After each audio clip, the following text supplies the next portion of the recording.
Okay, what is epistemic injustice and how does that relate to the marginalization of children and women in the foundation phase?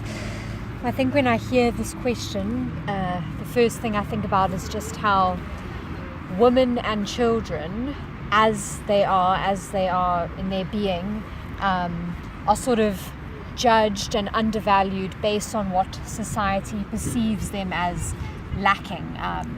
Often women are viewed as having less knowledge or less experience than men, and the same with children. They're immediately viewed as inferior in society just because of who they are. This relates to ageism when it comes to children. And they gender biased as a female. This epistemic injustice. I mean, epistemic injustice is relating to knowledge. When you bring it onto epistemic, that's knowledge and being. Nature of being. So epistemically, they don't have the knowledge because they happen to be children or female. Yes. I mean, it's so prevalent in everywhere you go, and no matter how progressive we think we're being as a society, as an international society, I feel like there's not really much progress being made because we have these like aesthetic things that we've introduced. So, like, for example, Women's Month that we've just recently had. Yes. For me, it's such a plaster or a band-aid for a problem that actually is very detrimental in the way we are. We're not succeeding, we're not being progressive. Let's create this like celebratory month of like women's rights and women's whatever. Women, but we're not actually doing anything it's practical pretense to address the problems that are clearly so ingrained in society. And I think a lot of people, even when they say, a lot of like men, for example, that I've had conversations with will say, they're all for women's rights and they're all progressive in their thinking, but then on the other hand, they'll say things and they're not specifically thinking about undervaluing women, but because of how they've been raised in the society they've grown up in, it's so ingrained in them that they almost forget what they're saying. But they say it like so unconsciously, and then if you point it out to them, they're like, but that's not what I meant at all. You know me. I don't mean that. I know I treat women well and all that. I mean, I've had countless conversations with Dave about how women are treated, and just by walking in as a woman, how you're treated differently based on just being female. And it's nothing else. It's literally just. And like this whole Women's Month is like, we'll just give them a month and then they can keep quiet because we don't actually want to do anything. Because we've given them a month. We don't want to give any more of our power away. We've already given them the right to vote. We've already given them all of these things. So that's all they need. They don't need any more.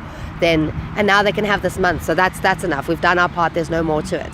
And the thing is that we've got to change the way we as a society think about women from the beginning, from childhood, from how we, in our actions we've got to be aware of all of these things all of the time, because it's a massive problem that we deal with on a day-to-day basis. I mean, it becomes a problem in schools. I mean, sort of there's this view that in the foundation phase all women are teachers because women have this like maternal quality to them, and they come in with all this love and care and affection to give, and they're so emotional and that sort of thing. And it's sort of this skewed view of let the women handle the little ones, and because they can't cope in the real world or the big boys club, which is just messed up.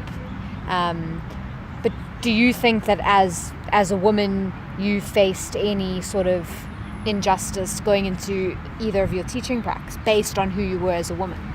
I mean, I didn't necessarily feel that, just by nature of being surrounded by so many women in the teaching profession. I don't like, because at my first school it was mostly females, but what I did find in my first school, which was a no-fee, low-fee school, that the women didn't necessarily deal with the discipline. Where the discipline head was a male teacher, in a grade 6 teacher, and he was the one who would be called when there was any serious discipline matters. And I find that incredibly interesting, that men are used for the discipline role, whereas the woman must cover everything else. And that's the only time I really noticed it in terms of my teaching practice, but just in life in general, like going to South Korea and teaching English in a place where women are seen as the lesser, and it's openly viewed and accepted because it's a patriarchal society where what you have to say as a woman, you need to be checked by a man in order for it to have any value or worth. Exactly, like the example you shared the other day of when you were in South Korea in a taxi with Dave and you trying to give directions and the driver wouldn't listen to you but would listen to Dave. Yeah, and I think, and it's funny because you see the difference between epistemic justice versus injustice versus onto-epistemic injustice, where if the knowledge was different from Dave's knowledge, it would be epistemic injustice based on it just being the knowledge. But because I was female and giving the very same exact information, it's onto-epistemically unjust. Yeah. And like, I don't know, I feel very privileged in my life just being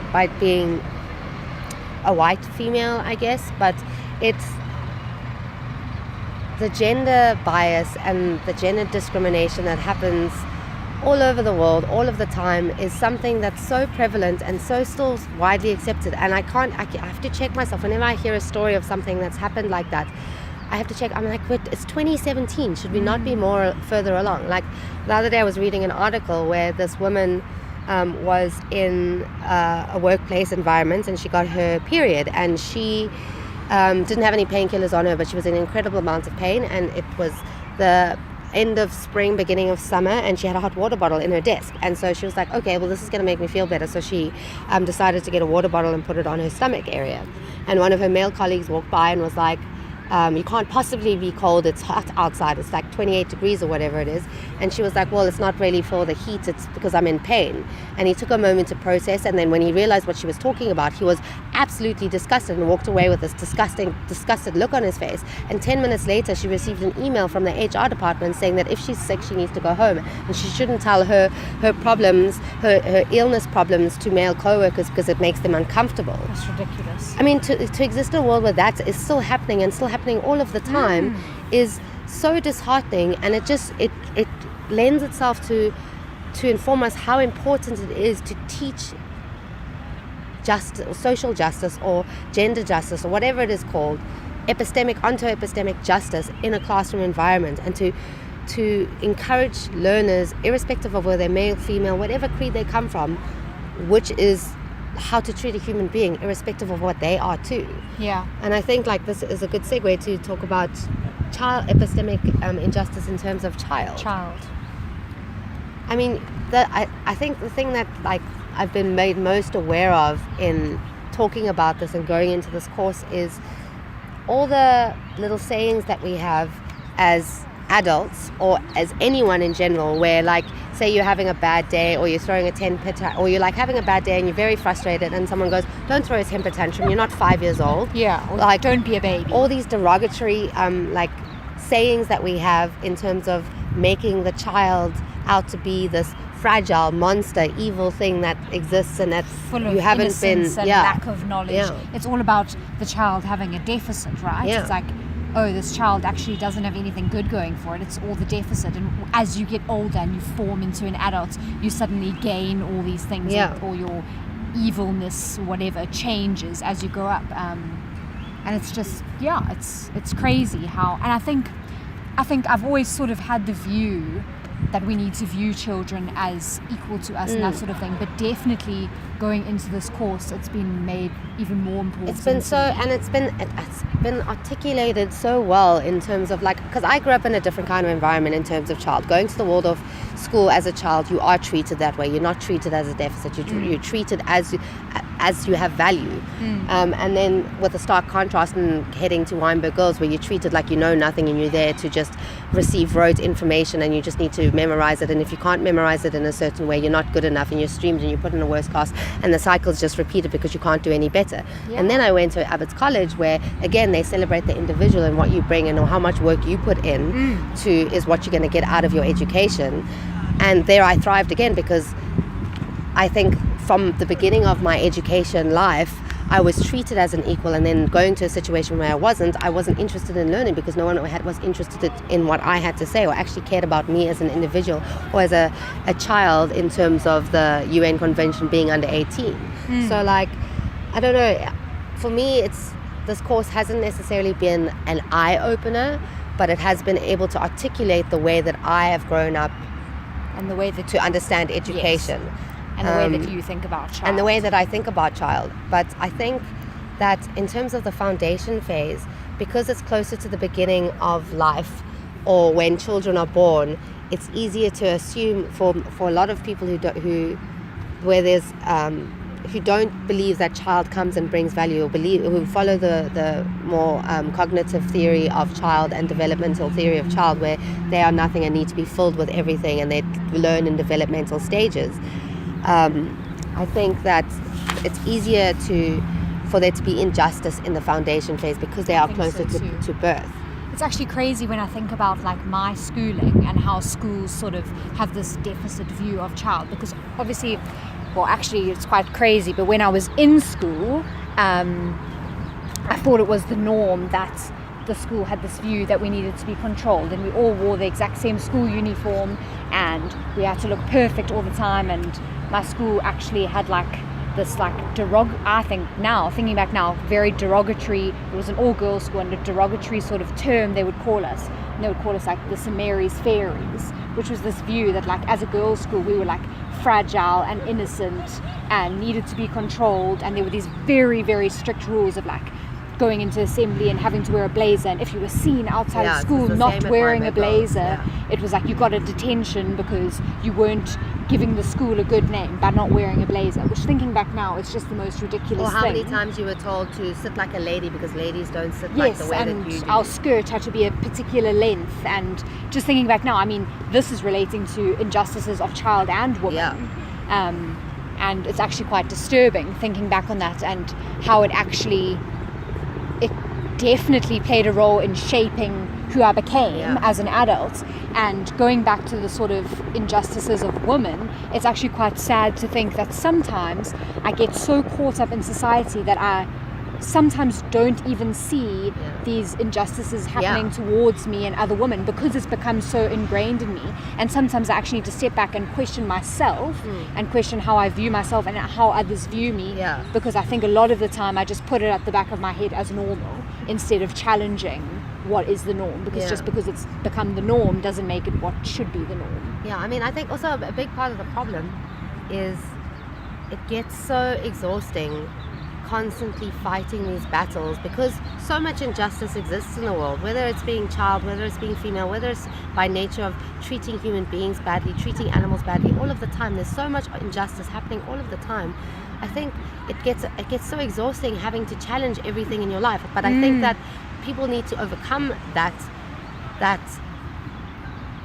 the unwillingness to interact and to directly get involved, because there's so much of it. Because if we don't start getting involved in every aspect, nothing's ever going to change. And in 20 years time you're going to be like, well, it's 2037 and it's still like this. Can you believe it? If nothing changes, if no one tries to actively change it or actively get involved or step in when they see an injustice take place, this is going to be our lives until the end of human existence. And I don't know about you, but I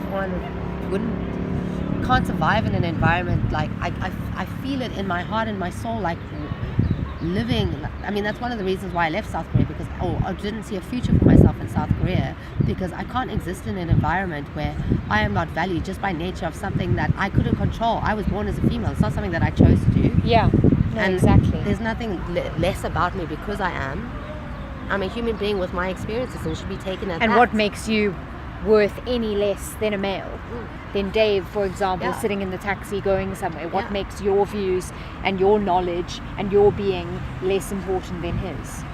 And I think one of the things that gets to me the most about this in terms of child is that, and I've seen it during teaching prac and that sort of thing, is when the teachers and the school is undermining the child simply because of who they are, it sort of starts to become ingrained in the child, and they start to actually believe themselves that they are worth less than adults and that they shouldn't be valued. They stop asking the questions that they want to ask, because they start answering the questions of the way they think the teachers want to answer the questions answered, because anytime you say something out of the norm or there's no time in the curriculum to be able to discuss anything further, it's shut down immediately. So they've now limited their responses based on what the feedback from the teacher is, and it's just you lose the essence of what makes children a part of this world. Yeah.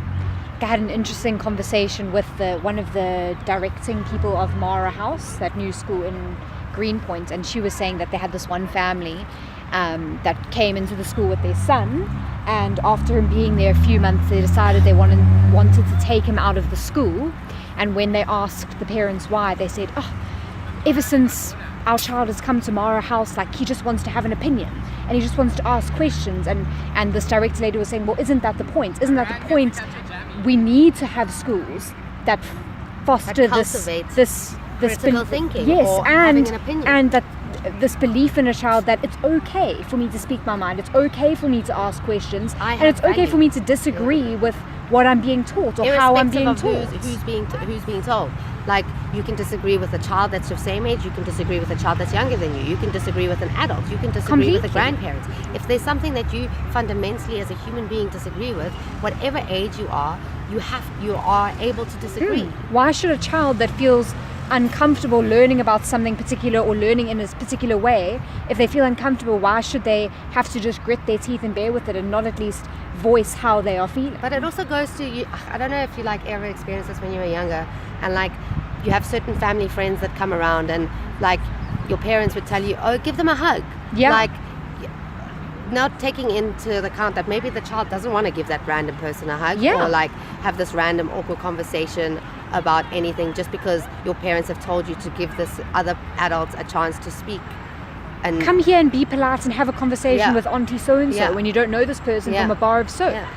And we don't take into account that the child may be feeling extremely uncomfortable because we want the child to portray a sort of image and behave in a certain way as what's seen as right. No, it's crazy. I don't know, it's incredibly frustrating, but I think that one of the first steps, and what I think is critical to having this course in this PGCE, or I think it would be valuable to anyone studying education, completely, to be honest, up to senior phase. But I think one of the first steps to this is the awareness that this exists and that this is what we're doing. And if you are aware of it, you can question and self-reflect and slowly start to change whatever opinions that you may have. Yeah, maybe you disagree, maybe you think that a child should be treated in a certain way, but I think by nature of just knowing that this exists, it will change how you treat a child. I completely Even agree. if your initial knee-jerk reaction is to be like, no, but that's how they should be treated. Yeah. And change, like I think change does start within yourself, and once you start changing your own views and opinions and questioning your own views and opinions, then you'll start to begin questioning others and questioning schools and how they're treating child. Absolutely. Well, I think that's a good place to end. Yeah.